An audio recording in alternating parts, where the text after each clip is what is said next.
So I did miss watching this film just by a hair of the really cold winter months that I could have watched it. It's March right now. Coldest months are like January, February. I could have popped it in then, but this is 30 Days of Night, which takes place in the freezing months of, well, months, year of Alaska, Barrow, Alaska to be exact. And this is based on a comic book, which actually I did not know. Now, this is my second viewing of this film. So I've seen it once. I think I bought it like 6 months ago, so I watched it then. And I was actually waiting for like a really cold night to watch it for the second time before my review. And I picked the coldest night I could, but this was uh, a week ago that I watched this movie. So, I mean, pretty much mid March. Should have watched it in January. Didn't get around to it. Whatever. Um, Still loved it. Still very good. I liked it better this time around than the first time around.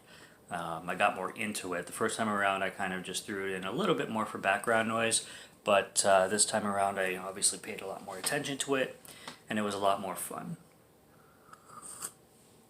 So hopefully, this coffee can get me a little bit more in the winter mood to talk about this. Again, I didn't know this was based on a comic book. However, watching it, I could definitely tell that it had comic book vibes. I wouldn't say like full on Sin City, but you can tell it had that kind of aesthetic to the way comic book pages and shots are drawn, and yeah, it captured the darkness and the really dark, like the mood that kind of like a Spawn comic would look like, really dark and dreary. It caught that really well, but staying in kind of like an action mode, fun feature, not just fully like, dark as all hell, like the deepest, darkest hells. So yeah, it's fun. It takes place in Barrow, Alaska, and I looked it up. The movie states that this is the most northern part of Alaska, and it sure as hell is. Can't imagine how anybody actually does live there because I personally cannot stand the cold. So, yeah, but let's talk about basically how it goes down. So in Barrow, Alaska, starts off with a nice quote by one of the characters. That cold ain't the weather. That's death approaching. And because they're just preparing for the 30 Days of Night, which happens in this area in a lot of northern parts of Canada and Alaska, where you get a drawn out period of just pure nighttime. And it's the first night, and there is this guy named Eben, who's the sheriff of the small town Barrow, and you find out that he's having some relationship issues, and his girlfriend or fiance, I'm not quite sure, named Stella, is basically going to the airport. It's a funny scene actually when she makes a call to him saying that she basically, got stuck and can't make it, and she's kind of asking for his help. And instead of him helping her out, he asks his buddy Billy to be like, while he's on the phone with her and while she can hear him, he's like, "Hey Billy, can you go pick Stella up? She's stuck. She had car troubles." And I'm like, "Oh geez, buddy, what a blow." That's funny though. But yeah, so he's the sheriff of the town. You get to know him, and on the first day of night, he's kind of doing his duties, and there's this crazy guy at the diner, and this crazy guy is, being kind of a drunk and a weirdo. And he's kind of your introduction to where the villains are going to come from. For anybody who knows the theme of it, vampires, you already know. But this guy is just being weird. He's harassing the diner lady. I forget her name. I don't know if I wrote it down, but might be Lucy, maybe. If I'm not on it, names are hard for me to remember. I write them down, and then I usually can put them to a face, but usually I just stick with the main characters kind of thing. Yeah, so after the this kind of this diner incident with this guy who excuse me, who gets arrested and taken to the local police department. There's some deaths that go on immediately with like some dog deaths. There's a helicopter destruction. A lot of the town folk is finding really strange things happening at the same time, and this guy Eben is being called to all of them at the same time, kind of thing. And he also has to deal with his ex-girlfriend who did not make it to the airport, coming back to town as well. Apparently, and I don't know if this is a fact, but alcohol is illegal for a month, for 30 days, during this nighttime. Man, would it be 30 days of night with no booze? Like, what the fuck? Like I said, I don't know if that's true, but damn, like nowhere? Like, no liquor stores, no restaurants, nothing? Is that a thing? Jesus. So, while all this stuff is happening, the enemy is introduced. I'm going to mention that my favorite thing about this film,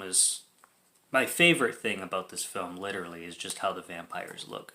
That doesn't even do it justice, because I love the way the lead vampire, who just looks so evil, and how they drool, and it's like they speak in a different language. They speak in a vampire language. It sounds like they're speaking some kind of Russian or something, but it's probably not Russian. But it's very. They have this way of speaking that almost sounds like when they speak, they're in pain.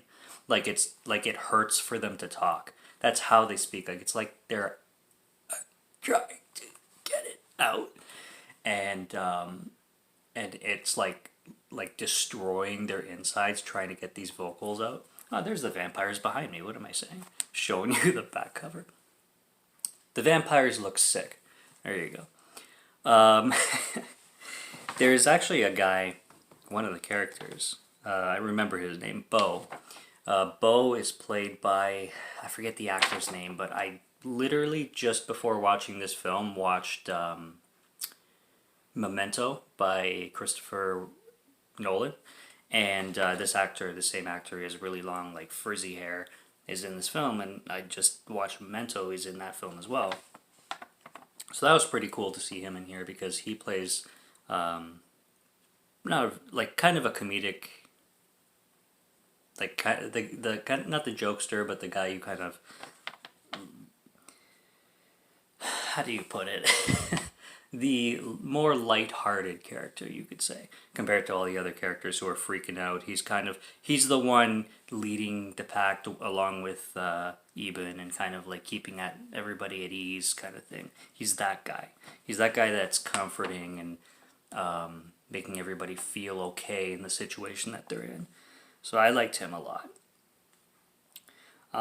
There's this couple named John and Allie who you really start to like. And then when they get attacked by these vampires, they get attacked pretty roughly. And when they do, it's pretty vicious, but the lead vampire, again, as creepy as he is, putting his fingernail on the record, and that sets a tone right there. I like the tones that are set through the cinematography. That's one thing I really liked with this film. And that's why when they say this is one of the best films to watch on a cold night, like watching it on the coldest night you can, gives you the best experience for what it is, because I mean that's how it feels. It feels like a cold night, and the cinematography adds to the horrificness of it all. So it's really cool that they do that.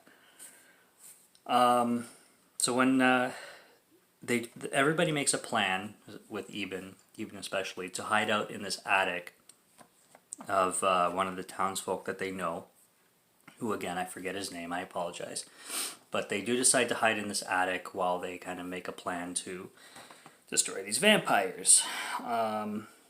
They make a bunch of plans. One of the funniest plans that they make is Eben's grandmother. Yeah, Eben's grandmother. I want to say mother, maybe. Might be his mother. But she's an older lady, anyway. She smokes a lot of weed. And she had a grow out and in her grow out she used in ultraviolet light. So they decide to use this ultraviolet light that she had at home because of her weed growth to destroy these vampires. That scene is really cool too when they use it to basically blow a hole in one of the lead female, like evil vampire female, like chest, and or was it her head? Something. It was very gnarly. Really good gore effects in this film, all of them, and it was really comical the way they played out that whole idea and that whole scene. So I like that a lot. Yeah, there it is. Grandma's ultraviolet light. Eben's little brother too, Jake. I really did like him. You like a lot of the characters from the beginning. I have to say, like, that's one thing I did find is that I really grew into the characters from the beginning. Even the evil ones who you want to die immediately, you want them to die immediately, and that's what I find cool about horror, and this one did it really well.